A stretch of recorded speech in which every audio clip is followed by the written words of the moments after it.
અને ઘણા મને પૂછે છે, જ્યારે હું પ્રોગ્રામ આપતો ને તો મને ઘણા પૂછે કે આ બધું તમને મળે છે ક્યાંથી? તો observation, my first thing is observation.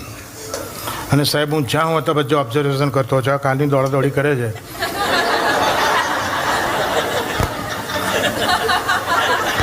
Excuse me. Are you taking still photography? Pardon? Are you taking photograph or taking video? Video, or sorry, photos, not Photo. So, from how many years you are doing this photography? I studied it for 5 years. I had to take a 2-year break. So you might have taken a lot of photograph in wedding, husband and wife couple photo. So You might. No. I'm just asking you. You might have taken a lot of photos of husband wife couple. few. So do you know one thing? Why in the photograph? Why in the couple photograph? Why wife is always on the left of the husband? In most of the photo, તમે બધા ગેરજીન જોજો તમારા લગ્નના album, સાહેબ 90% ફોટામાં હસબન્ડની લેફ્ટમાં જ wife હોય. You know the reason why wife is always on the left of the husband? અચ્છા, એક મિનિટ. હાર્ટ મંડ્યા છો બધા. વાત સાચી કે ભાઈ આપણા બોડીમાં heart is on our heart. Listen. What they are answering, they are telling me that in our body, heart is on the left of the body and wife is as good as our heart. That is why wife is always in the left of the husband in most of the photograph. But that is true, but it is not the real reason. What's the real reason? Real reason is if you look at the CPA's chartered accountant balance sheet, the liability is always on the left of the asset.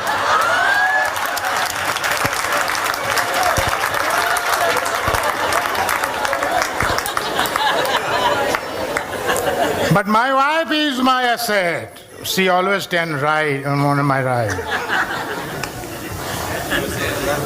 રાજ ચાલે ને મસ્તી. એક observation સાહેબ ઇન્ડિયાનું.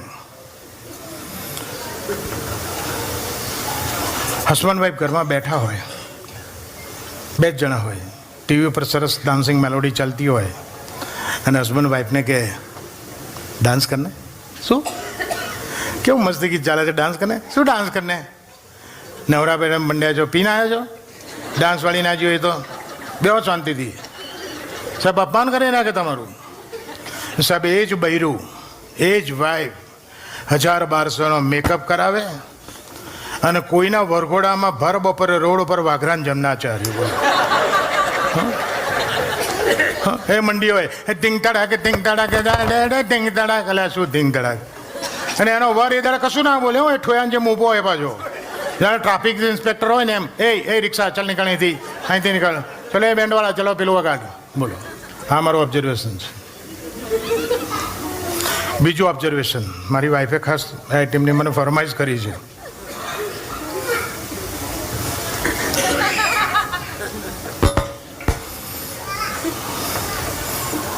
એ કહેતા પહેલાં એક બહુ સરસ વાત યાદ આવી, એ કહી દઉં.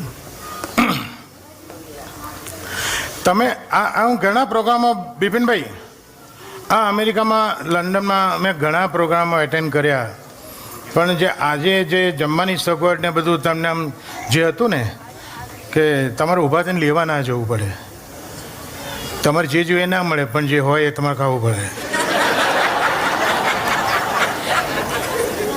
પછી ભાવે ના ભાવે ભગવાન જાણે. ચેન્જ ઓફ સિસ્ટમ ઉપર હું તમને 2 સરસ વાત સંભળાવું. પહેલી ચેન્જ ઓફ સિસ્ટમ, પહેલાંના જમાનામાં બહેનો હાથમાં કાચની બંગડી પહેરતા હતા, કાચની. હવે પ્લાસ્ટિકની પહેરે છે. તો પહેલાં શા માટે કાચની પહેરતા હતા? સંયુક્ત કુટુંબમાં રહેવાતું હતું, ઘરમાં જેઠ જેઠાણી સાસુ સસરા વચ્ચે રહેવાતું હતું, મર્યાદા સાચવવી પડે, આમન્ય રાખવી પડે. સૌરાષ્ટ્રના ઘણા ઘરમાં તો મેં એટલે સુધી મર્યાદા જોઈ છે કે સાહેબ એનો વર જે રૂમમાં સૂતો હોય ને ત્યાં એની વાઈફ જઈ ના શકે. છતાં જવું હોય ને તો કે બા હું કચરો વાળી આવો, એટલે કે હા બેટા ત્યાં વાળી આવે, એટલે હા મળી લઈને મંડી પડે.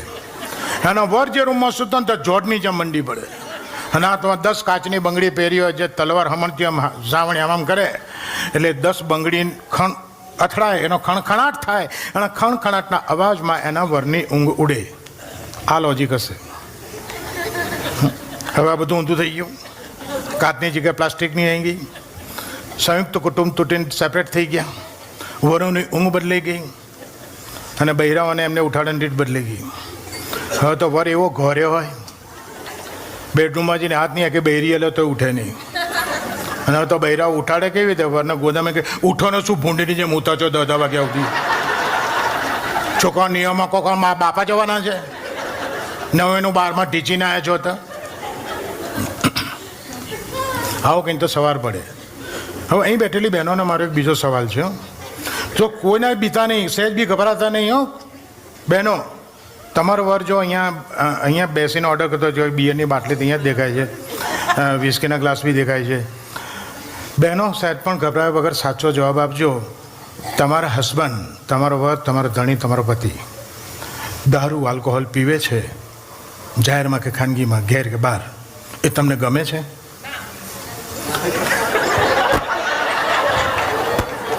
બેન, તમે જે ના પાડી છે એ હું તમને સાચું કહું તો એ બહુ સારી વાત નથી. હું દરેક બૈરાઓને કહું છું, ગુજરાતી બૈરાઓને ખાસ કહું છું, તમારો વર ના પીતો હોય તો પીવડાવો. 100 કે ના પીને પીવડાવો સાહેબ, એમાં તમને ફાયદો છે. સાહેબ અમદાવાદમાં નશાબંધી છે, પ્રોહિબિશન છે, તો એક કાકી રોજ કાકાને પીવડાવે. બધા જાણો, બધા કાકીને લડ્યા, કાકી this is not fair. Hindu પત્ની તો કોને કહેવાય? વર પીતો તો બંધ કરે ને તમે ડોહાને પીવડો છો. કાકી કહી તમારે કોઈ માથોકટ નહીં કરવાની. તાર ડોહાનું પીવડો છુપામાં મને ફાયદો છે. તમને શું ફાયદો છે કે પીધા પછી તાર કાકો મને પડોશીનું બૈરું સમજો છે.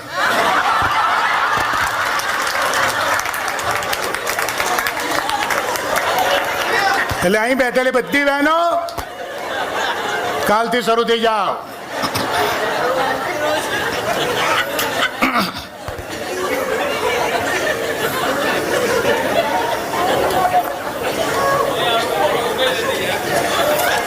એક 75 વર્ષના કાકી ગુજરી ગયા ને પછી ઘરમાં બાર બનાવ્યો. રોજ બેઠા બેઠા ડોહા દારૂ પીવે. કહ્યું તું કાકા આ શું? કે કાકી જતા રહે એટલે આ શું માંડ્યું છે? આ ઉંમર છે? આ ઉંમરે દેવ દર્શન કરો, પ્રભુ ભક્તિ કરો, મંદિરમાં જાઓ, આશ્રમમાં જાઓ. કાકા કે ગોડા મને કશું કહીશ નહીં. આ બધી બાટલી માર ભગવાન છે ને આ બાર મારું મંદિર છે. શું વાત કરતો? કે સાંભળ. કે કાકાએ શાયરી સાંભળજો. જીનની બોટલ બતાવીને કે ये जिन में बसी जान की और रम में बसे राम, वोडका में विष्णु बसे विस्की में हनुमान. कि जिन में बसी जान की, रम में बसे राम, वोडका में विष्णु बसे विस्की में हनुमान. किसकी शराब को छोड़े जब हर बोतल में है भगवान. અને સેકન્ડ ચેન્જ ઓફ સિસ્ટમ આપણી જમવાની સગવડો. વર્ષો પહેલાંનો જમણવાર યાદ કરો સાહેબ. પાથરણ પર બેસતા હતા અને પડિયા પતરાણામાં જમતા હતા. થોડો સે ચાલ્યું પછી એને 2.5 ઇંચ અપગ્રેડ કર્યું. ટેબલ ખુરશી પર આવ્યા. અને ટેબલ ખુરશી તમારી જેમ એમ લાઈન બંધ 40 ટેબલ 40 ટેબલ 40 ટેબલની 3 લાઈનો હોય. દરેકની પાછળ 2 ખુરશી હોય. એક લાઈનમાં 80 બેઠા હોય. એવી 3 રો થઈ હોય એટલે રફલી 250 માણસ એક પંક્તિમાં જમવા બેસે. એ 18 ઇંચની સ્ટીલની ચકચકાટ થાળી, 3 વાડકી ગ્લાસ અને પીરસવા માટે 9 વેટર્સ. ઘરના જ કુંવારા છોકરા છોકરીઓ પીરસે. વડીલો જમતા જમતા વાતો કરે કે દાળ લઈને આવ્યો કોનો બાબો, મોહનથાળના ઢેફા લઈને આવી હતી કોની બેબી. જમતા જમતા દાળના મોહનથાળના ચોકઠા ગોઠવાય. છેલ્લે આપણી થાળીમાં જે કંઈ વધ્યું હોય ઢેફા ચોસલા ચકદાય રસોડામાં પાછા જાય. એ કોઈ ગરીબના ભૂખ્યાના જાનવાના પેટમાં જતા. સાહેબ અત્યારે તો બુફેમાં કંઈ બગાડ થાય છે? એ અઠવાડ બહાર નાખીએ છીએ ને ઇન્ડિયામાં તો ગાય નથી ખાતી. એ વિચાર કરકામાં ચમચી તો હલવાઈ જઈશ. અને બુફેના જમણમાં, આ ટેબલ ખુરશીના જમવામાં તો બીજો ફાયદો એ હતો કે 500ની રસોઈઓને 850 થઈ જાય ને તો મારા ત્યાં ખબર પડી જાય કે 500 જમી ગયા ને 250 હજી ઊભા છે અને તપેલાના તળિયા દેખાય છે. પેલા બીજી પંક્તિના 250 ઊભા થાય પહેલાં તો દાળ શાક ફરસાણ જે ખૂટીઓ બની જાય. છેલ્લા 250 બે ને ખબર ના પડે કે નવું બન્યું છે. અને બુફેમાં 500 ને 800 થઈ જાય ને તો પેલો મારા જ કોટ કૂદીને ભાગી ગયો હોય. એટલે અમેરિકામાં બધા બુફે કરે, લંડનમાં બુફે કરે. આપણે બુફે કરો, ખાતા આવડે ના આવડે, બુફે એટલે બુફે. 1500 માણસો રિસેપ્શન કમ ડિનર હોય. 1500 માણસોનું 5 કાઉન્ટર બનાવે. સાહેબ અમેરિકામાં 1000 માણસોને 2 કાઉન્ટર પર મેં ખાતા જોયા છે. અને ઇન્ડિયામાં 1500માં 5 અમને ઓછા પડે. નો મેનેજમેન્ટ, નો મેનર્સ, નો ડિસિપ્લિન. ડીશ કાઉન્ટર બનાવ્યું હોય, ચારે બાજુથી ડીશ લેવાય એવું, ચારે બાજુથી ડીશ લેવાય. 7 થી 9ના રિસેપ્શનમાં છોકરો ને છોકરી હાડા હાથ આવે ત્યાં સુધી પેલો કાઉન્ટર ખોલે નહીં. અને ઘણા હવાના રિસેપ્શનમાં જમવાનું છે એટલે હવાથી બટાકા પહોંચાવો પર ટકી રહ્યા હોય. અને આજે ઠોયાને જેમ ઊભા રહે, પછી આમ સ્ટેજ આમ જોઈએ, એટલે હજી આ લોકો આવ્યા નહીં. આમ કાઉન્ટર આવું જોઈએ, અરે આજે હજી મહારાજે ચાલુ કર્યું નહીં. એટલે કયા જેવો થઈ જાય ને પછી કાઉન્ટર ખુલે ને હરિયરનો હાથ પડે ને બાવા દોડે, એમ હુડું હુડ 1500 માણસો કાઉન્ટર ચોંટી પડે. માણમાં આઠમાં ડીશ લાવે. હવે ડીશ લઈને ડીશ કાઉન્ટરથી ફૂડ કાઉન્ટર 80 ફૂટ દૂર હોય. એ ખાલી ડીશ હાથમાં લઈને માણસ 80 ફૂટની ફૂડ સુધીની યાત્રા કરે છે ત્યાં સુધી એને મેનર્સ અને મેન્ટાલિટી ચેન્જ થઈ જાય છે. પછી એ કાઉન્ટર પર પહોંચી પછી એવું બિહેવ કરે છે, ચાલું આટલી બધી ગીરદીમાં ફરી આવું જ નહીં, પહેલી વાત ભરી જ લો. સાહેબ પેલી વાડકીમાં બાસુદી લે, ટચો ટચ, ચમચીની જગ્યા ના હોય, ચમચીની. પછી ચાલો સ્માર્ટ હો, ચમચીની જગ્યા કરી લે, એક સબડકો બાસુદી ખેંચી લે. એટલે બાસુદીનો ટેસ્ટ થઈ ગયો, ચમચીની જગ્યાએ થઈ ગઈ. પછી બાજુમાં સેકન્ડ સ્વીટ લીધી, ગાજરનો ગરમ હલવો. પછી શાક લેવા જાય ને તો કોકનો કોદો આવે, તો 2 ફોડવા બાસુદી પડે, બાકી શાક ડીશમાં પડે. આખા મેન્યુની બેસ્ટ આઈટમ બાસુદી, એની તો પથારી ફેરવી નાખી. પછી બીજું શાક લીધું, પછી ફરસાણ લે, સમોસું. પછી એની ચટણી લેવા જાય ને તો ફરી ગોદો આવે, તો અડધી ચટણી સમોસો પર પડે ને અડધી ગાજરના હલવામાં ઘૂસી જાય. ખાટો મીઠો ગ્રેવીવાળો ગાજરનો હલવો થઈ જાય. ત્યાં સુધીમાં 2 શાકનો રસો પૂરીની નીચે ઘૂસ્યો હોય, અને પૂરી પછી 1-2 ના લીધી હોય, 8નો થપ્પો ઉપાડ્યો હોય. એટલે શાકનો રસો પૂરીની નીચે, એટલે નીચેની 3 પૂરી કેસરી થઈ જાય. ઘણા તપા છે પૂરી કુદાવે, એટલે હવે કેસરી ડટ્ટા ઉપર દેખાય. આપણાથી 25 ફૂટ દૂર કોઈ 2 જણા જમતા હોય ને તો એક જણા આપણી ડીશ સમજીને બીજાને કે હા એટલે પેલા કેસરી ડટ્ટા તો આપણે લીધા જ નહીં. Thank you. પેલો કે આપણે વહેલું લઈ લીધું ને, મહારાજે પછી તળ્યા હશે, હેડો હોધીએ. કેસરી ડટ્ટા હોધવા માટે 5 કાઉન્ટર જઈ આવે, એટલે કાઉન્ટર પર હોય તો મળે ને. હવે કાઉન્ટર પર નથી તો ખંજવાળ તો જાય જ નહીં. તો પેલા ભાઈની ડીશમાં આવ્યા ખાતી તો 25 ફૂટ દૂર હતો ને 5 ફૂટ દૂરથી નીકળ્યા, ધીરે એમ જોતો જાય. ઓ માય ગોડ, એમને તો પૂરી ઊંધી વાળી છે. ત્યાં સુધીમાં પેલા ભાઈએ બીજું શાકે લીધું હોય, બીજું ફરસાણે લઈ લીધું હોય ને, દાળ ને ભાત લઈ લીધા કે કઢીને પુલાવ લઈ લીધો, 12 ઇંચની ડીશમાં 15 ઇંચનો ટેકો રાખે ને ઉપર ડેકોરેશનમાં પાપડ મૂક્યો હોય. અને ઘણા ગાંડાઓ ઉનાળામાં એવી ડીશ લઈને પંખા પાસેથી નીકળે, એટલે પાપડ ઉડેલો પાપડ બાજુવાળામાં પડે, પેલો પડ્યો ભેગો ખાઈ જાય, એનો તો સ્કીમમાં આવ્યો. એ શું કરો, છોડે. વગર પાપડે ખાવાનું શરૂ કરી લીધું. પછી એ ભાઈની તમે ડીશ જુઓ ને સાહેબ, 4 મિનિટ પછી તો 3 સોસાયટી માગીને ખાતા ને એવી ગંદીને ગોબરી થઈ ગઈ હોય, 8 વાળા ખાતા એવું લાગે બોલો. અને ઘણા બહેનો તો અડધું ખેલે પછી છોકરાને ધમકાવે, હા જો તાલી તમારો મઠો રહી ગયો. ઉતાવળે કે હેને મમ્મી, અહીંયા મઠો કોણ હશે? તારા બાપ. તારા જન્મ ભાઈ તારા બાપ આપણા ઘરમાં 250 મઠો લાવ્યો. જા બેટા મમ્મી માટે મઠો લેવા જાય. ઓકે, હા મમ્મીની ડીશ લઈને છોકરો મઠો લેવા જાય. અને કાઉન્ટર પર નાના છોકરાને તો કંઈ લાઈનમાં ઊભા જ નહીં રહેવાનો, અમે ઉઠા નહીં ઊભા રહેતા. એ કાઉન્ટર પર જઈને મઠાનો બાવલો ને ત્યાં જ એટેક કરે, અને ડીશમાં મમ્મી માટે મઠો લઈને દોડતો આવે. અહીંયા તો આટલા બ્યુટીફુલ હોલમાં આવી વુડન ફ્લોર કાર્પેટ છે, ત્યાં કાર્પેટ છે, અહીંયા વુડન ફ્લોર છે ડાન્સિંગ માટે. અને અમારે ત્યાં તો પાર્ટી પ્લોટ હોય, એમાં લોન હોય. એ મહિનામાં 10 લગ્ન થઈ ગયા, લોને ઘસીને બોડી બામણીને ખેતર જેવી થઈ ગઈ હોય. એમાં હવાનો મંડપ કર્યો ને એના દંડા કાઢ્યા હોય, ખાડા પુરાણ રહી ગયા હોય. છોકરો દોતો તો એ બાજુ આવે, એમાં છોકરાને પગ ભરે ખાડામાં. એટલે પહેલાં આટની ડીશ પડે, છોકરો ઉપર ઊંધો પડે. મઠો માં 5 વાગે નોસ્કોરમ ભરી જાય, બટાકાને ફોડવા ખિસ્સામાં જાય, ચટણી આંખમાં જાય, શર્ટ ઉપર દાળ ઢોળાય, જૂના બાળજો છોકરો થઈ જાય, રોતો આવે મમ્મી એક લાફવામાં રિક્ષામાં ગાલીને હેલ લઈ જાય. હવાના વધેલા દાળ ને ભાત કે બટાકા પૌવા ખાઈને માન દીકરો હોઈ જાય. આવું અમારે તાનું બુફે. ડિસેમ્બર જાન્યુઆરી ફેબ્રુઆરીમાં આવજો, ખવડાવીશ. અને એટ ધ લાસ્ટ એક ટીપ, 100% તમને વહેલી મોડી કામ લાગશે જ. તમારા અંગત સગાને ત્યાં, તમારા નજીકના પડોશીને ત્યાં, તમારા ખાસ ભાઈને ત્યાં દીકરા દીકરીના લગ્ન પતે,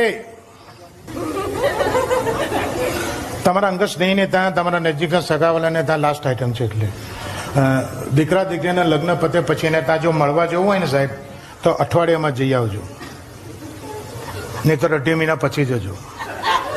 વચ્ચેના 100-2 મહિનાનો જે ડેન્જર ટાઈમ છે ને, એ ટાઈમ જેના ત્યાં લગ્ન પતે ત્યાં નહીં જવાનું. એનું કારણ ખબર છે? લગ્નની વિડીયો સીડી અઠવાડિયામાં પેલા ઉતારીને આલી જ ના હોય. બોલો, ડબિંગ બાકી છે ને એડિટિંગ કરવાનું છે, રિઝલ્ટ મારે સારો પછી રાહ જુઓ, અને 2.5 મહિના પછી એ સીડી ઘરમાં હોધી જડતી ના હોય. ઘરવાળાની બધી ખંજવાળે 2.5 મહિનામાં પૂરી થઈ ગઈ હોય. બાકી એ બંનેના વચ્ચેના ટાઈમમાં તમે ગયા તો તમારા છોડિયા પાડી નાખે. તમે 10 મિનિટ બેસો ગયો તમારી 3 કલાક તપેલી ચડાવે. ઓ દિનકર વી આર સો લકી. કેમ? તમે બિલીવ નહીં કરો, 10 જ વાગે બેબીની લગ્નની સીડી આવીને તમે 2:30 વાગે આવ્યા. હવે આમાં આપણે લખી દે સંબંધ એવો આપણે નાય ના પડાય. આપણે બેહાડીને જે બેબીની ધંધડા વગરની સીડી ચાલુ કરે, આખી સીડીમાં આપણે હોદ્યા ચડતા ના હોઈએ, કોઈ ખૂણામાં ટ્યુ વળીને પડ્યા હોઈએ. આ આપણી પોતો પાછો પેલીને કેમેરો કે નીકળી ગયો હોય. પેલા ભાભી તો રિવાઇન્ડ કહીને આપણે કે જો મારી બેનની નાનાનો બાબો એટલાન્ટાથી આવ્યો ને, હવે તારી બેનના નાનાના બાબાને મારે ક્યાં પછાડવો છે? આ સીડીમાં હું ક્યાં છું એ કે એટલે ઊભો થઈને જાઉં. ઊભા થઈએ ને તો પછી ગેટ સુધી પૂછો કેવી લાગેલા મગજના છોડિયા પડી ગયા. રાજ, આના કરતા જૂની સિસ્ટમના આલ્બમ સારા. સ્ટીલ ફોટોગ્રાફીના આટલા જાડા આલ્બમો આટલા મોટા હોય, એકવાર 2 તમારા ખોળામાં મૂકી દે તો વિડીયો કરતા સારા. એમ એકવાર એમાં ભાભીને ધ્યાન ના આપણે 3 પાના હામટા પલટાયો, અને એમાંય ઝડપ કરી હોય ને, એમાંય ઝડપ. ભાભી જરા પાણી પીવું છે સાહેબ. ભાભી પાણી લેવા અંદર જાય, 10 પાના, 7 4 સ્ટ્રોકમાં આલ્બમ ઊંચું, અને વિડીયોમાં પાણી મંગાવો જોઈએ. ભાભી પાણી લેવા જાય, હારી રિમોટ લઈને જાય, પાછી આવીને આપણને કે ઓહો આટલું બધું ગયું. અરે તારે ગયું, અમે તો જોયું. અમને શું કરો પાછું માથે મારે છે સાહેબ. આ ટીપ કોક દાડો કામ લાગે તો મને યાદ કરજો. બાકી સૌને મારા જય શ્રી કૃષ્ણ, જય શ્રી ગોખલેશ, જય સ્વામિનારાયણ.